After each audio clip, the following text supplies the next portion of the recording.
Share बाजार की हर गिरावट निवेश का भी एक मौका होता है। कुछ ऐसा ही इस समय बाजार में देखने को मिल रहा है। स्टॉक मार्केट में बड़ी गिरावट के बाद अब कई स्टॉक्स का वैल्यूएशन अपने वाजिब स्तर पर आ गया है, यानी इनके भाव काफ़ी सस्ते हो गए हैं। कम से कम 1 दर्जन ब्रोकरेज फर्मों ने अब इन स्टॉक्स को लेकर नए सिरे से रिपोर्टें जारी की हैं और इन्हें खरीदने की सलाह दी है। कौन से हैं ये स्टॉक्स और क्या आपको इनमें निवेश करना चाहिए, आइए इन्हें विस्तार से जानते हैं। नमस्कार, मैं हूं विक्रांत और आप देख रहे हैं मनी कंट्रोल हिंदी। शेयर बाजार के हालिया करेक्शन के बाद अब Jefferies, Macquarie, Nomura, Morgan Stanley, JM financial और एक्सिस कैपिटल जैसी कई बड़ी ब्रोकरेज फर्मों ने कई नए स्टॉक्स पर कवरेज शुरू कर दी है। एक्सपर्ट्स का मानना है कि बाजार की हालिया गिरावट के चलते अब ये स्टॉक्स पहले से ज़्यादा आकर्षक और वाजिब वैल्यूएशन पर कारोबार करते हुए दिखाई दे रहे हैं। इसी कारण मार्केट एनालिस्ट लगातार नए स्टॉक चुनकर सामने ला रहे हैं ताकि निवेशकों को अच्छे मौके मिल सके।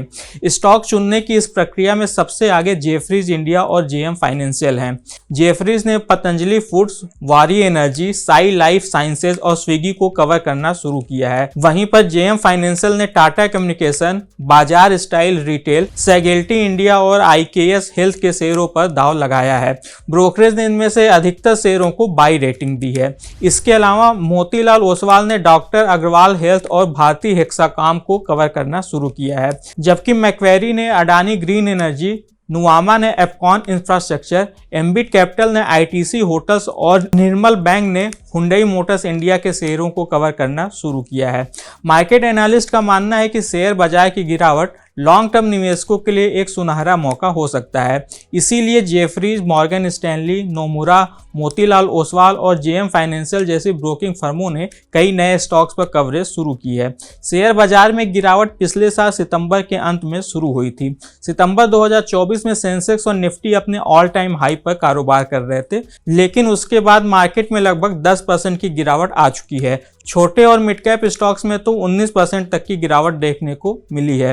विदेशी निवेशकों की भारी बिकवाली, ऊंचे वैल्यूएशन, कमजोर कॉर्पोरेट अर्निंग ग्रोथ और ग्लोबल व्यापार को लेकर जुड़ी चिंताओं ने बाजार पर काफी दबाव बनाया था। लेकिन अब जब मार्केट करेक्शन खत्म होता हुआ दिखाई दे रहा है तो ब्रोकरेज फर्म्स को नए नए शेयरों में निवेश के मौके दिखाई दे रहे हैं।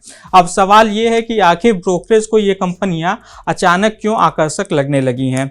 मार्केट एनालिस्ट का मानना है कि इन कंपनियों की ग्रोथ स्ट्रेटजी और मौजूदा वैल्यूएशन इन्हें लॉन्ग टर्म इन्वेस्टमेंट के लिए आकर्षक बनाता है। मार्केट एनालिस्ट दीपक जसानी का मानना है कि शेयर बाजार को आने वाली तिमाहियों के दौरान कंपनियों की आय में सुधार होने की उम्मीद है। अप्रैल के मध्य से चौथी तिमाही के नतीजे आने शुरू हो जाएंगे, जिसके बाद मार्केट सेंटीमेंट में पॉजिटिव बदलाव देखने को मिल सकता है। वहीं एक्सिस सिक्योरिटीज के टेक्निकल रिसर्च प्रमुख राजेश पालवी के मुताबिक हाल के महीनों में बाजार में आई गिरावट के कारण कई स्टॉक्स आकर्षक वैल्यूएशन पर आ गए हैं। इससे लॉन्ग टर्म इन्वेस्टमेंट के अच्छे मौके बने हैं, जिसके चलते ब्रोकरेज फर्म्स नए स्टॉक्स पर कवरेज शुरू कर रहे हैं। पालवी ने कहा कि जो निवेशक लंबी अवधि के लिए दांव लगाना चाहते हैं उनके लिए यह निवेश करने का एक अच्छा मौका हो सकता है। जियोजीज फाइनेंशियल सर्विसेज के chief investment strategist VK Vijay Kumar ने बताया कि करेक्शन के बाद मार्केट में जब भी तेजी आती है तो आमतौर पर हमेशा नए विजेता उभर कर सामने आते हैं, यानी कि जिन स्टॉक्स और सेक्टर ने पिछली बार तेजी की अगुवाई की थी वो जरूरी नहीं है कि इस बार भी निवेशकों को पैसा बनाकर दें।